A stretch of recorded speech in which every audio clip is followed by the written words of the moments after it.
So at this point, we have two different transactions here. So we have tracking number 51E here and S11 down here. At this point, if we go over to the Submit tab, we can submit the signature for this. So once you click Signature, the signature form will come up. This is scaled much better on the devices, but of course on my full screen monitor here, it looks a little funny. And then you just sign in, and my handwriting with the mouse is terrible. And then you click Submit, and that will queue the transactions up to go to the server. At least it should. Not sure what's taking so long there.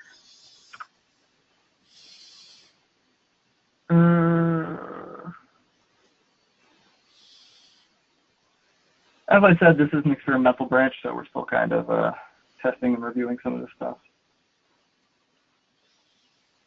I'll just refresh that and try that again.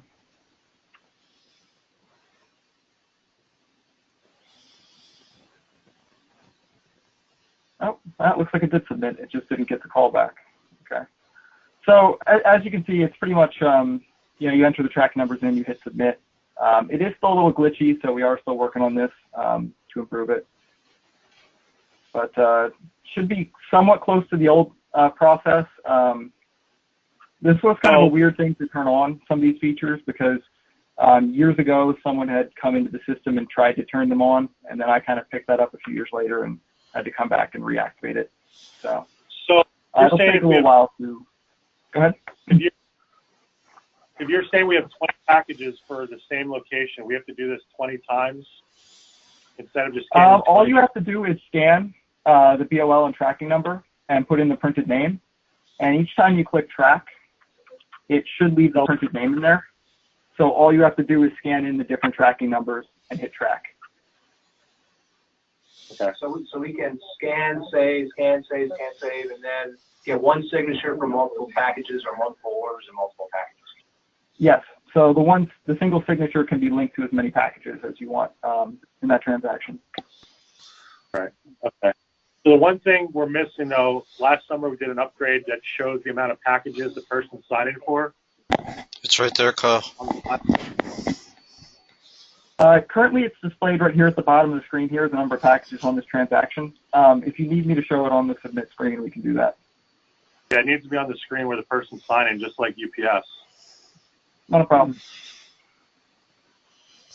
Kind of like what we have now. That shows the number of packages being signed for, because that's the screen the person's going to see.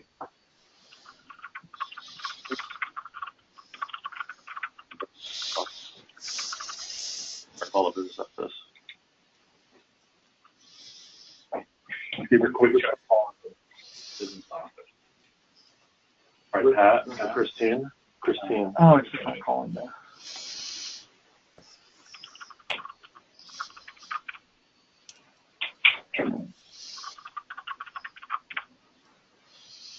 Okay, so yeah, it is actually, I'm looking at the log here. It is actually finishing. It's just not calling the screen close there. So I'll have to take a look at that later on today. So then once it's submitted, once you go back to create, it'll have a blank screen ready to go? Yep. It runs a reset on the form. So every time you hit the submit button, it resets the entire form here. And then it'll save the printed name until you click signature again. So on the filter there, we could just type in plumbing, and plumbing should come up automatically? Yeah, the filters in the system, if you type in even part of a number, it'll automatically filter. So I typed in 10 there, or even part of a name. So I don't know if there's anything in there by test. But yeah, so it works in various ways. And if it detects if it automatically detects the caching, the tracking number in its local cache, it'll automatically fill out the customer details. Unfortunately, with this system being a few months out of date, the orders cache only goes back a couple months to keep the device from getting bogged down in old data. So it's not currently loading up there. Those signatures will go automatically then to the completed orders screen? Yes, it's submitted into the cartons table. Pretty much the same place it is in the old version. Right. And that should show up in the same reports and such. All right. So it goes directly in, and there's no batch upload. The signature. So the mobile system here is designed to work either online or offline. Let me see if I can demo that real quick. Today we have to upload all our signatures through the wireless to the system. We might have to do that Yeah. moving forward as well because of the connectivity. I mean, we're connecting through the warehouse SSID down here, but when the students are out and about. But see the same thing will hold true though when the IU driver. when the IU driver is on the road. That would be offline. He would be collecting them offline then. Can you mix match that? Does that go per device? Or? Yeah, so the way that this works is each device keeps a local cache of all the transactions that have occurred. So just so I can demonstrate this quick, I'll jump over to receiving. Unload the screen there. So you'll see I got a message there quick that said you're now working in offline mode. So if I just put a transaction in here and click receive, I actually scan in a location here. I don't remember any off the top of my head from your system, so 1 second.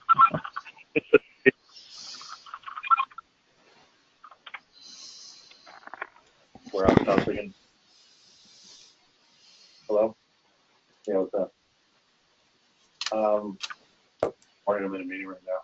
Your cylinders came in, but I'll talk to you tomorrow. All right, probably not. All right, see ya.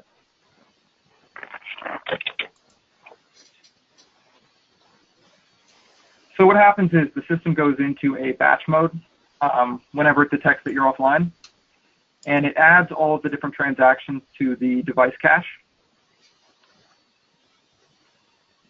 So it automatically Here? Did you say it automatically detects when you're offline and you have to set it? Yes. So you can see here we have a receive stock transaction that's basically just queued up. So whenever it gets back into a signal, it'll automatically try to send this. And the system has beacon transactions that get sent off every couple of minutes. And it tries to detect on its own when it's back in a network connection. So if I hit, I'll just manually trigger one so we don't have to wait a couple minutes here. So the beacons will send out automatically here.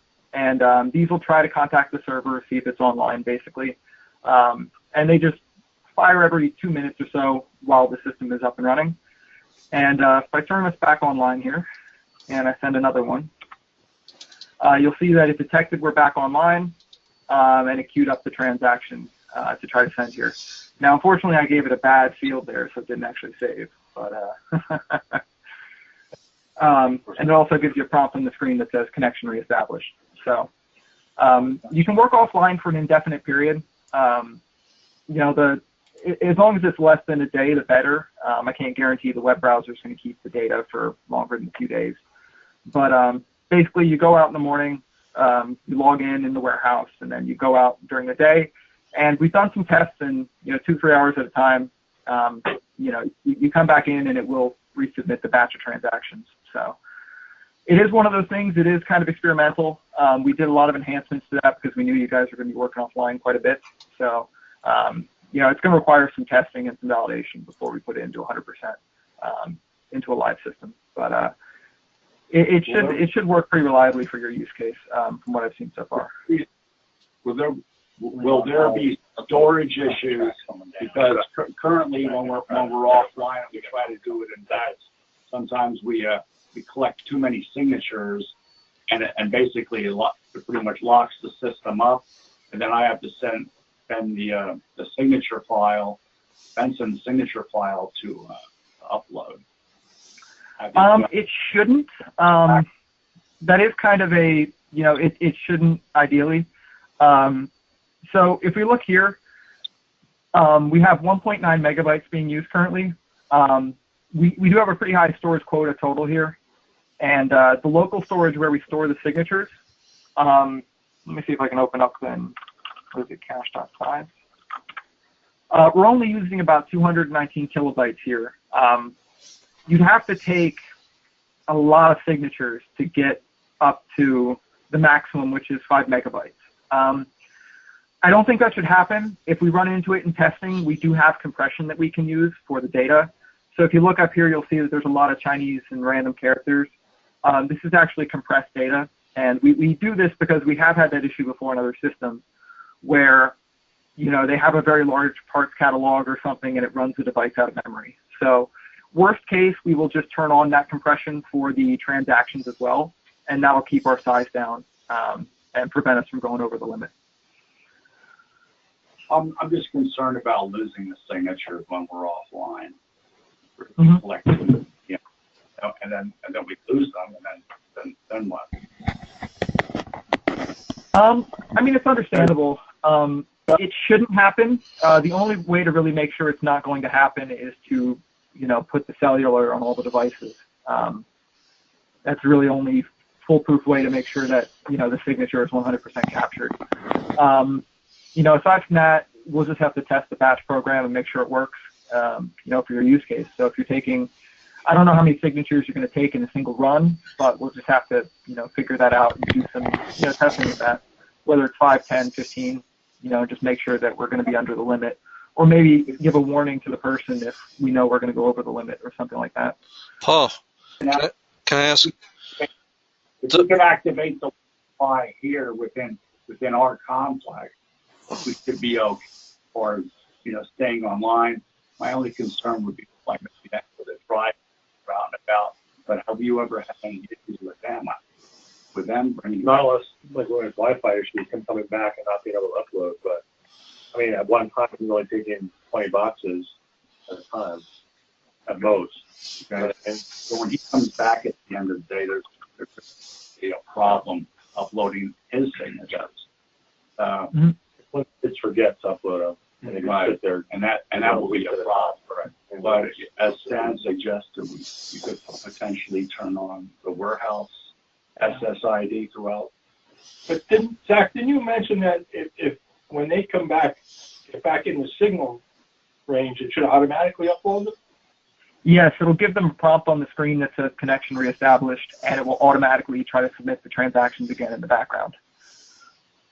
And it will only remove the transactions from the queue once they're actually completed. So if they fail again partway through, if the connection's spotty, it'll keep trying basically until it gets that transaction through. It'll automatically do it no matter what screen they're in, what area. Right. Yes, that's running every 2 minutes in the background. It runs that connectivity check. So no matter what you're doing at that time, there's a secondary process running in the background that's, you know, checking and monitoring this. Right. Okay. Okay. How many different All right. how many different places does the driver go? I mean, Tough to answer because he's supposed to go to main drop-off points because he works for the CLIU. But All over mean, town, we have, I mean, between Lehigh and Carbon, there could be over 100 locations easily. okay. Because you could just pick a few that are like the bigger ones or ones that he hits regularly and turn on the Wi-Fi at those spots, and the gun would automatically upload at those spots. You know, like I don't know if like Allentown Central Depot or something, you know. Don't a lot of those places require like guest login or something like that? Yeah, but once it's remembered once, You should be good to go moving forward. right? You know, if we took the guns around, I don't know if you have 10 guns, you know, we took them all around once and connected them all. Then every time you go, they would automatically reconnect at those spots and upload the data. Right. And the site runs over HTTPS, so yeah, there's no worries about security there. It's just a way to prevent data, you know, lots of data from queuing up. If you have, you know, if we could go to 4 or 5 spots and Right. But it's One just of those things that, we can also test it and just make sure it works for your use case as well. Personally, I don't see a problem with the files and the uploading. With this version, we're actually just storing the coordinates of where you signed. We're not storing the actual image data. So I don't think we're going to run out of space on that front like the other devices did. It's basically set up as a bunch of vector points on a graph, and then that data is submitted to the server, and the server converts it into an actual, signature image and puts it into the database. So the actual size here of the signatures is very small compared to the old system, from my understanding. Okay. Now, I just want to paraphrase because my hearing isn't the greatest and there's some background things going on. When we're in the package tracking area, we scan in the tracking number or the order number, and then we go down and we hit what next? Let me move back over there. So we scan in the tracking number, and then we fill out the printed name for the first one. Okay, so I just type that in by hand. You can type that in on the device as well. And then we just hit track, and that's pretty much all we need. And hit track. Okay. And then we keep going back and forth, and then when we want the signature capture, we hit what then? When you want signature capture, you click on submit, and then you click on signature. Okay, so you can go submit and signature. Okay, thanks. Well, I sounds good, and I think these devices are going to talk about 10 years. So to be able to somebody here. Hard times. So is that basically what they're doing now, Brian? Scanning the order. Scan the order number, Putting in the name. multiple order for tracking numbers, and correct. And at the end of putting the recipient and the lab, and then you sign it, and then click the save. Yeah. And they can't save unless those two fields are filled out. Wait a minute. But in this case, are we putting this recipient in multiple times if there are multiple? Now you're saying it'll be saved automatically, right? Right. It should automatically detect the track. It should automatically detect the customer or the recipient based on what the order is. So this is basically just a list of customers from the system. Right. So ideally, it should automatically detect this, but with the test data we have currently, the orders are quite old, so the cache is only set to a few months, and it's not pulling in that data correctly. You're saying if I create a package for, let's say, plumbing for 10 midgets, scan that tracking number, it'll automatically enter that information on the screen then? Yes, if it has it available to it. So it's not on the test system here. We need to refresh the data back up, and then it should start, filling that in automatically for you. That'd be awesome if it did that. Zach, would it take? Yeah, it's supposed to. Like I said, it's just with this being so out of date, it's only checking back 3 months, and it's not getting the order number in there. How long would it take you to refresh the data, Zach? It's a pretty big database, probably 30 minutes to an hour to do that. Okay. All right, that'd be cool. Okay. Well, Yeah, can you run it? Go ahead, Dan. no, I was just going to say we could run it on the live data and it would work, but I don't think he's got the app loaded on the live side yet. I don't, and I don't have any of the stored procedures or the database objects either. So it's a major database upgrade to go from the old version to the new version. So I can't just tack it on there. Right. Can you run us through the picking process? Sure. I'm recording this too, Kyle, so I'll upload it so you guys can review it.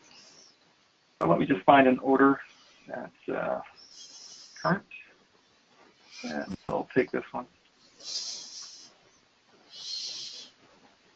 Okay, so this one works by just scanning in the order number on this first screen. Once you scan it, it'll detect the, oh, hang on.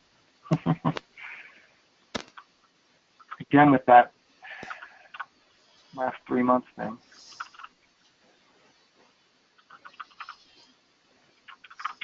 Let me find an order that's actually available. Might have to make one actually.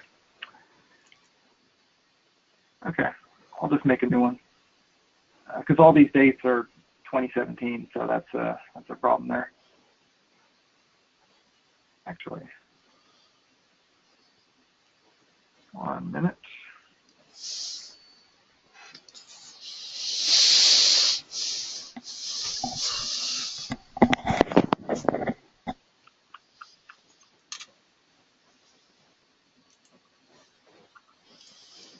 Okay, it does use modified date. Okay, and that might work.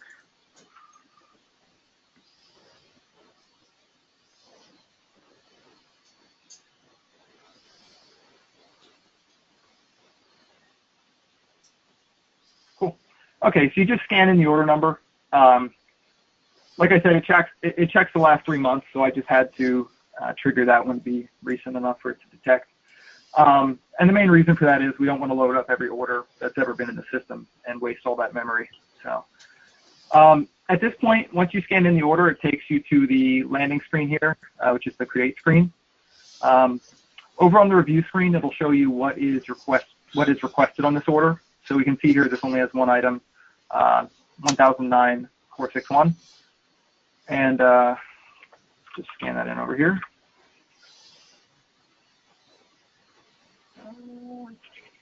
461. Normally when you scan it in, it would auto-select. I just didn't feel like typing it all in there. And then we scan our location. And let me check your location again. I'm willing to bet there's going to be some stock in those. What was that? I get no stock for those. It's the back order order. Back order ordered. You have to check, It might. Yeah, you're not wrong because that's the number 2. Hang on. I'll pick another one there. We'll try this one.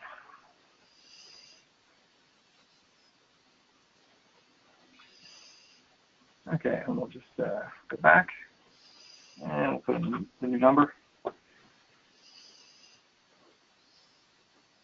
So while we're on this picking thing, I ran into a problem on one of the guns. That if I start picking an order and then go back and scan a new order, it was always defaulting to the previous order I was scanned into. Now I'm talking on the gun itself, not on the screen here. Okay, so it was basically if I tried to change the order number here, it was getting stuck. Is that what you're saying? Or? Yeah, it was defaulting back to that previous order that we just had. It wouldn't let me go into a different order. Okay, let me log that. Yeah, it's probably not clearing out properly.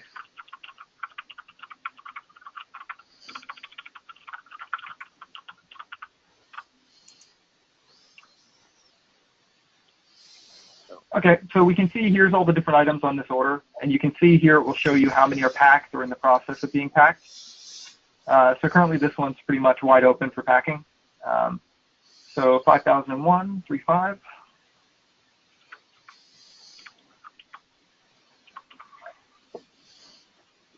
Okay, and then you just scan the location in, and I need to find a valid location for this. So I don't actually know any of the locations in your system. It's like AF06, AF05, BO3, I think.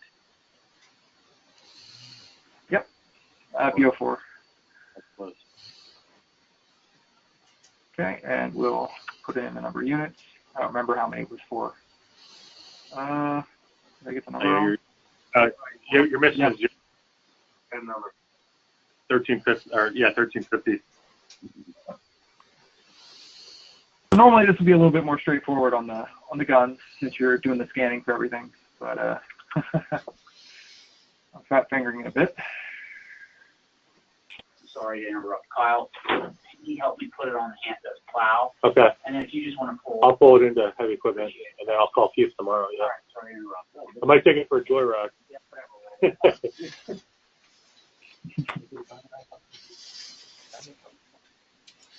Okay, so we can see here now that it's showing, we scanned it for this AD01D01 location, and we've scanned 4 units for packing. The system will let you pack from multiple locations at a time. So if we went and scanned this item out of another location next, it would show 2 different lines, you know, for the 2 different locations we're pulling from. And you can do this for every line. And I think we'll just do a few here since I don't feel like going through 20 of them. Part 00104.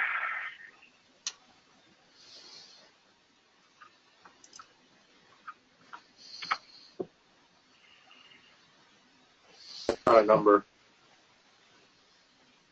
Oh, 1, yeah.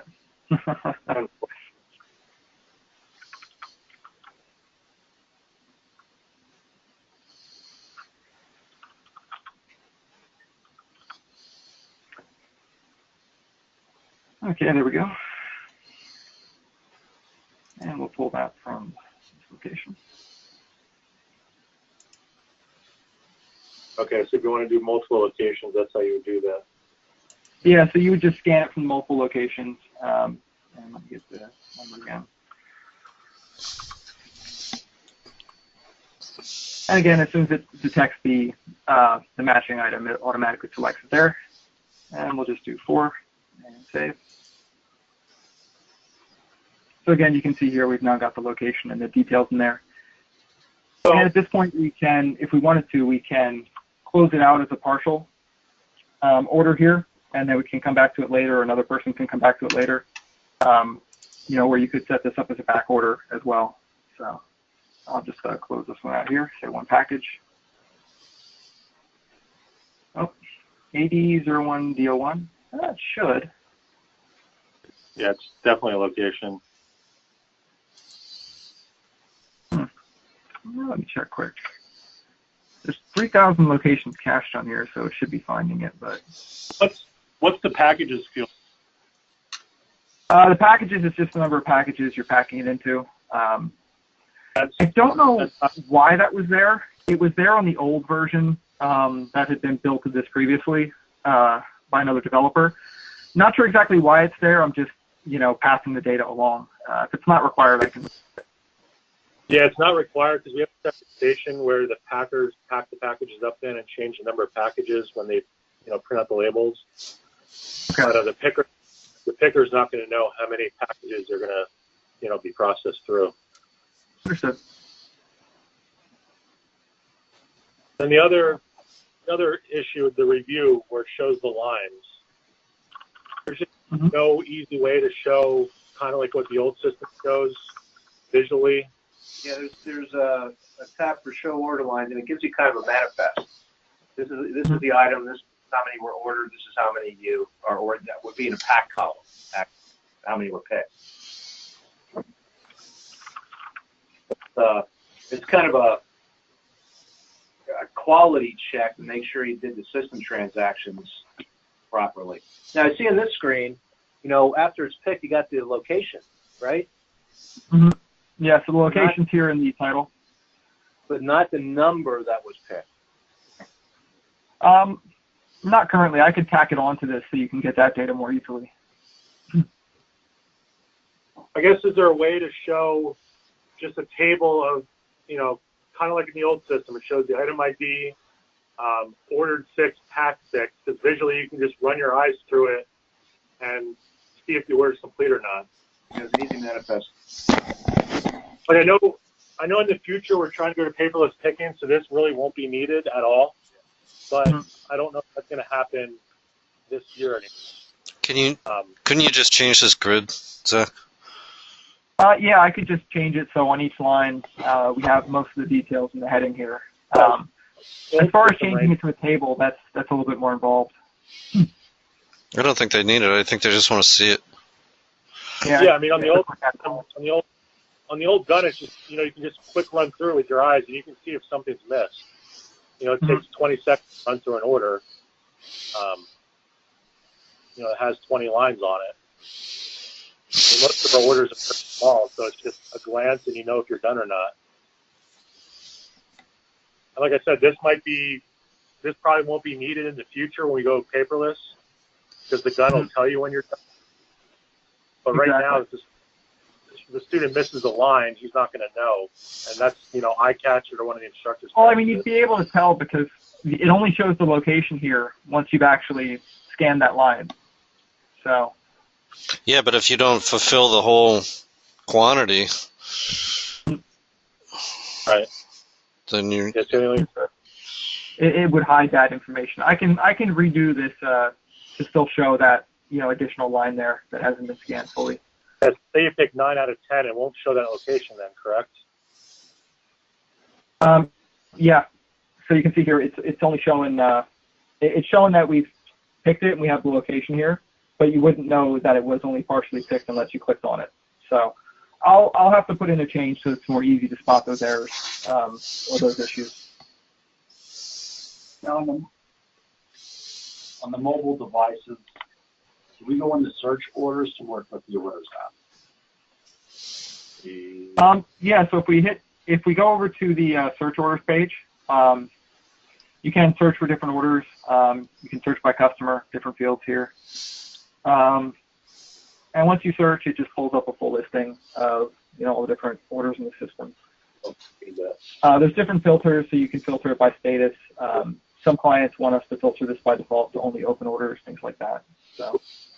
Where are the orders picked from on the device? No, it's under order pack, under there. Yeah, under order pack. Yeah, that's order pack.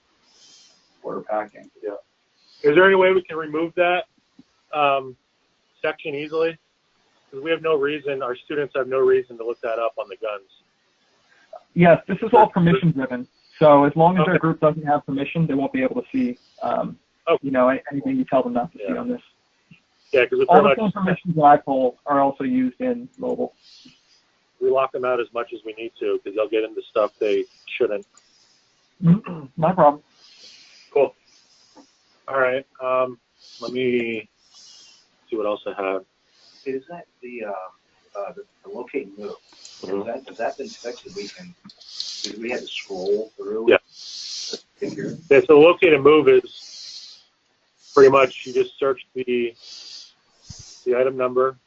To do a 549.50, I'll give you numbers. Okay.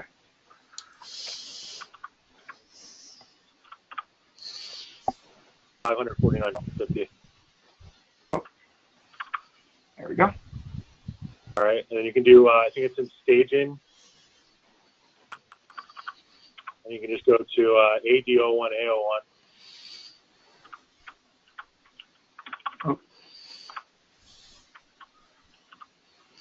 Is that what you said? Didn't catch the last bit of it. AD01, A01. A01. 01, okay. Okay, and we'll just do one unit. Oh. Yeah, it was doing that for me earlier too. And that's a valid location. Yeah. I'll have to talk to Josh about that because he was the one that put in the scannable locations. A lot of our clients only have a few locations in each warehouse, so normally we have them select from the list, or we automatically fill it out with serial numbers. So the staging in the master version, the location scanning in the master version is a new feature. We've done it custom in the past, but need to look into this. So I will get that fixed for you.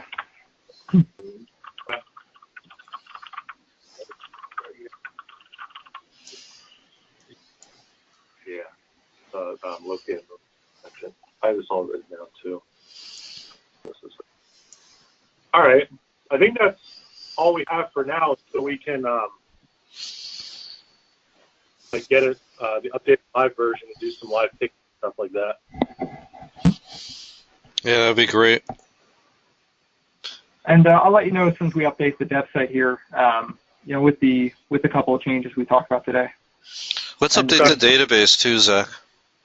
Yeah, I'll refresh it from live. That way there's some data to actually play with. Okay. Yeah, we just gotta, play with it and try to find trying to find, but trying to figure everything out. What's the on the top? What's the pending transactions and stuff like that? So you can actually build transactions through the search module. So if I come in here and I click on different items, you'll see on the right side it does add it to pending. So this is a quick way to build up a transaction. And again, I need to get that fixed. It doesn't refresh as soon as you go on this page. So here we have two different transactions basically, and we can either put them in transit to another warehouse, move those items somewhere, or we can issue them out of the system. So it's just a way to build up a transaction instead of having to scan everything in. Some of our clients who don't have a scanning capability, or if they have a lot of items like tools that you actually can't really put scannable barcodes on, they'll use that part of the system just to speed up the process a bit. Right. And that also ties into the scanner issue module here. You can also scan items in and automatically issue them off with this screen. Build up a batch, basically. Okay. All right.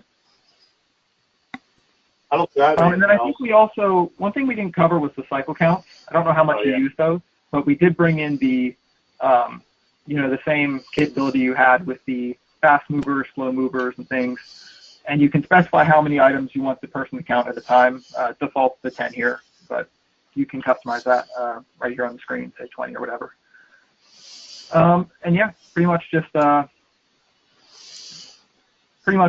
loads you up with a number of items, and you just fill out the number of units that you find at that location. Okay.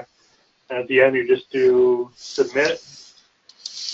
Yep. At the end, now the cycle count module, it automatically submits your transactions every 5 minutes in the background, just to make sure if you're doing a very large count, you don't lose your work. I have some clients that do 400, 500 items on a count, so kind of imperative for them. But once you're done, you just click submit count or close count, and that'll finish out for you. Close is what releases it to the person in the on the desktop version to look at the actual counts. And right. Will that give you a? I know in the old system it gave you a C00 number. Yes, it gives you a reference number when it pops up. Let me just generate one now. In the desktop version, it's set up the same way, kind of. It's set up similarly. It's not as it doesn't allow you to pick individual lines and count them. The desktop version, when you run a count through there, it will fill out every item available in the warehouse, and then you just select and fill out that huge form. It does get a little messy. I think I was like after you do a cycle count on the gun, I would go into my computer to view, the yes, it works the same way there. Okay. So let me just submit this one, and we'll go take a look at it in iPoll real quick.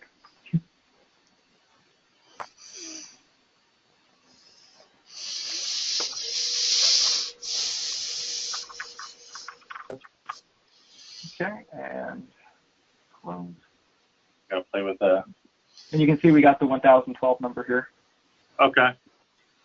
So if we jump over there now.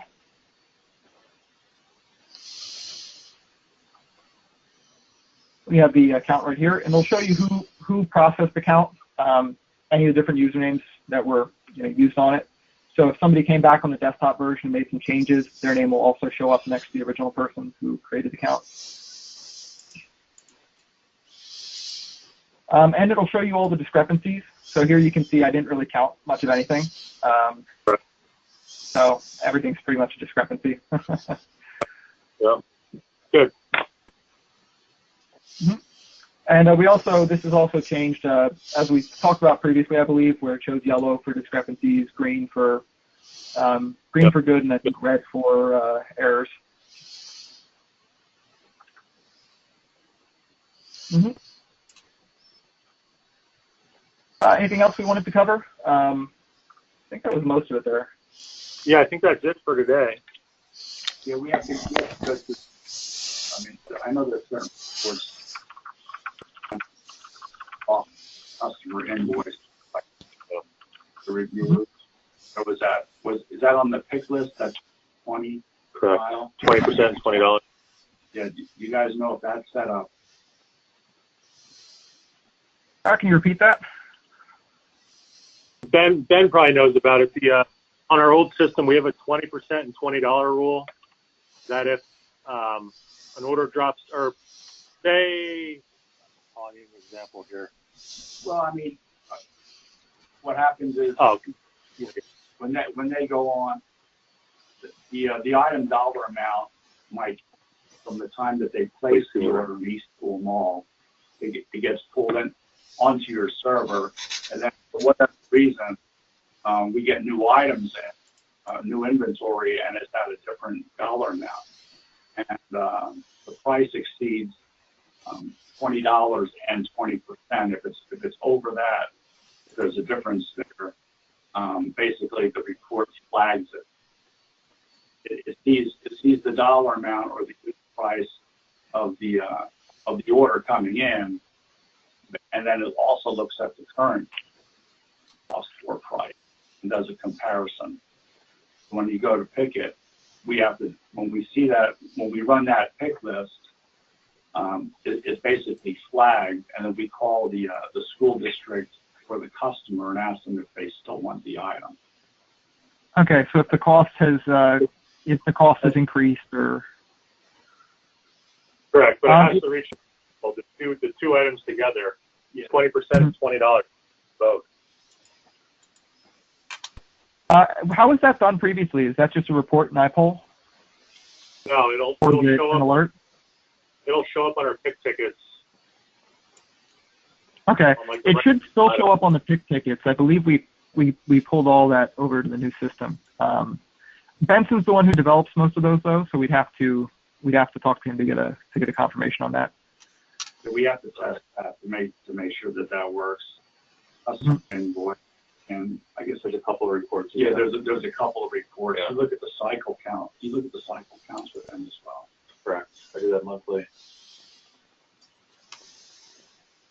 Worst case, we just need to look at the old code and pull it over to the new system.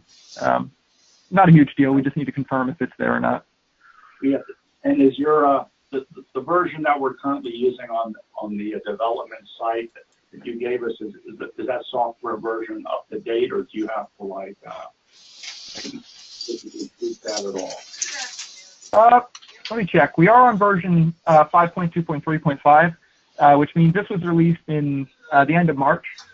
So there is one update after this, but nothing major. So the updates on the new system are pretty painless, though.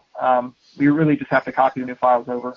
So this is for all intents and purposes up to date at the moment.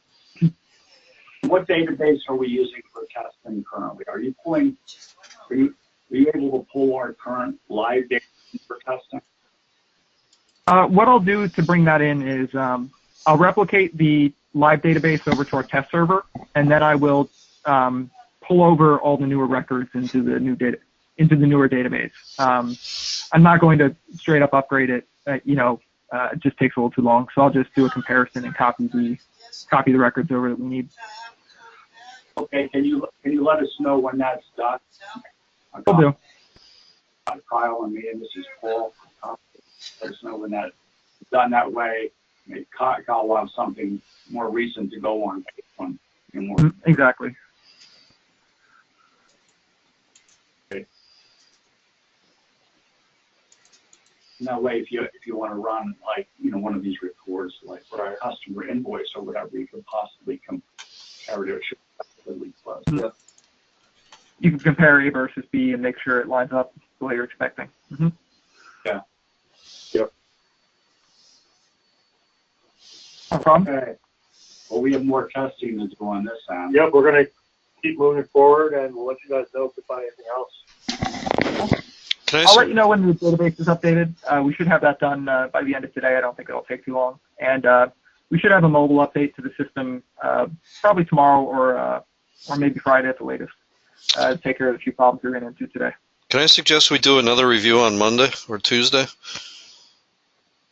Yeah, that's fine. Okay, that's great. Sure. Yeah, keep it going. Pick a day. Let's do week intervals. You want to do next Wednesday? I'd rather do it earlier. Okay. That's whatever you want. Monday? Tuesday? I'd rather Monday. Is Monday okay? Is that? Let me, like That I works said, for me. I'm trying to get the instructors involved because they're the ones teaching this stuff. Let me check with them first to see when their schedules are available. Okay. You know, they're the ones that have been out. They know what's out there, and they're the ones that have to teach us stuff. So I want them involved more. I'm open either day, Kyle. Monday or Tuesdays. Yeah, Ben, I'll send you an email in the next day or two with dates and times. Yeah, that's fun. Okay. Yeah, thanks, guys. All right, thank you. Thank you. See you guys. Thank you. Have a good one. Thank you.